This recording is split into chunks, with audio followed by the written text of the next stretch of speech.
Technical SEO Bangla tutorial এটা হলো তৃতীয় ক্লাস।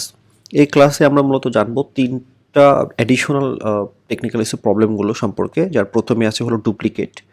ডুপ্লিকেট ইস্যু হলো একটি সিরিয়াস টেকনিক্যাল এসইও প্রবলেম। এটা আপনি টেকনিক্যাল এসইও অডিটের মাধ্যমে আইডেন্টিফাই করতে পারবেন। এখন ডুপ্লিকেট আমি স্পেসিফিকভাবে কিন্তু এখানে বলি নাই যে কন্টেন্ট ডুপ্লিকেট কিংবা আদার্স ডুপ্লিকেট। এখানে আসলে যে কোনো কিছু ডুপ্লিকেট হতে পারে এবং ডুপ্লিকেট কন্টেন্ট কিন্তু আপনার হলো র্যাঙ্কিংয়ে হার্ট করে। কথায় আপনি যদি ডুপ্লিকেট কোনো কিছু যদি একটা ওয়েবসাইটে থাকে কিংবা ক্রিয়েট হয়, সেক্ষেত্রে এটা আপনার ডিরেক্ট র্যাঙ্কিং ইম্প্যাক্ট করে। ফর এক্সাম্পল, একটা পেজ দুইটা বানানো, দুইটা হয়ে গেছে, এটা কিন্তু ডিরেক্ট ওই কন্টেন্ট একটা কন্টেন্টের সাথে কপি কন্টেন্টের প্রবলেম হয় এবং এটা র্যাঙ্কিংয়ে কিন্তু ইম্প্যাক্ট করে। তো যাই হোক, এখানে ডুপ্লিকেট বলতে আসলে যে বেশ কিছু জিনিস আছে, যেমন ডুপ্লিকেট টাইটেল হতে পারে। আপনার হইতে পারে যে আপনার ওয়েবসাইটে মাল্টিপল পেজ আছে একই সেম টাইটেলের।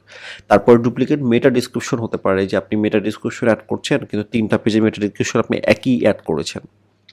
ডুপ্লিকেট কন্টেন্ট হতে পারে, যেটা বললাম একটু আগেই। এরপর ডুপ্লিকেট হেডিংস থাকতে পারে। আপনি ধরেন কোনো একটা পোস্টের H1-এ যে কিওয়ার্ড টার্গেট করে একটা হেডিং দিয়েছে, আর দেখা যাচ্ছে আর একটা পোস্টে ওইটা হচ্ছে। তো যে কোনো ধরনের ডুপ্লিকেট একটা বড় ধরনের টেকনিক্যাল একটা প্রবলেম, এবং এই প্রবলেমটা অবশ্যই আইডেন্টিফাই হওয়া উচিত এবং এটা ফিক্স করা উচিত। এরপরে আমরা মূলত আলোচনা করব হলো broken link 404 page. Broken link মানে হলো আসলে যে জিনিসটা ব্রোকেন থাকে। ফর এক্সাম্পল, আপনার ওয়েবসাইটে আপনি একটা পেজ বানাইছেন, কোনো একটা কারণে পেজটা ডিলিট হয়ে গেছে। এখন ইউজার আপনার ওই পেজে আসছে, সে কিন্তু পেজটা পাচ্ছে না। তো এই ক্ষেত্রে আপনার যে ইরোরটা শো করে, এটা হলো 404 ইরোর শো করে। তো এইটা একটা সিরিয়াস প্রবলেম এবং এই গুগল এটাকে ভেরি নেগেটিভ ভাবে দেখে। কোনো পেজে যদি আপনার কোনো ওয়েবসাইটে যদি প্রচুর পরিমাণে ব্রোকেন লিঙ্কস থাকে, এটা কিন্তু একটা ব্যাড সিগন্যাল। সো আমাদের কাজ হবে এজ এ টেকনিক্যাল এক্সপার্ট হিসাবে টু আইডেন্টিফাই দোজ 404 পেজেস এবং ফিক্স, এবং সেই প্রবলেমগুলো ফিক্স করা। তো এই হলো আর কি। এবং আরেকটি টেকনিক্যাল এসইও প্রবলেম আমরা দেখি, সেটা হলো HTTPS এবং HTTP এর মধ্যে একটা প্রবলেম থাকে। সেটা হলো যে HTTPS টাই হলো একটা সিকিউর একটা ওয়েব সিস্টেম, ঠিক আছে? আপনি একটা ওয়েবসাইট যখন বানাচ্ছেন, আপনার কিন্তু এখন এটা খুবই পপুলার, সবাই এখন SSL ইনস্টল করে। তো এক্ষেত্রেই যে জিনিসটা হয়, অনেক সময় SSL ইনস্টল করার পরেও আমি অনেক দেখেছি, বা এটা মনে হয় অনেকেই সবাই ফেস করে, সেটা হলো যে কিছু পেজ থাকে একটা ওয়েবসাইটের হলো HTTPS ভার্সন, যেটা সিকিউর। কিছু কিছু আবার থাকে হলো HTTP, যেখানে এস থাকে না।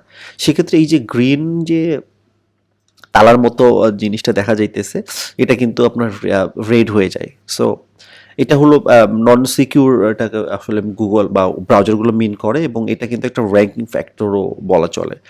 তো আমাদের কাজ হলো ওই পেজগুলোকে আইডেন্টিফাই করা। প্রথম কথা আমাদের কাজ হবে হলো যে নতুন ওয়েবসাইট হয়, সবার প্রথমে আমরা ওটাকে HTTP ইনস্টল করবো প্রপারলি, যেন এটা সমস্ত পেজে HTTPS-টাকে হয়।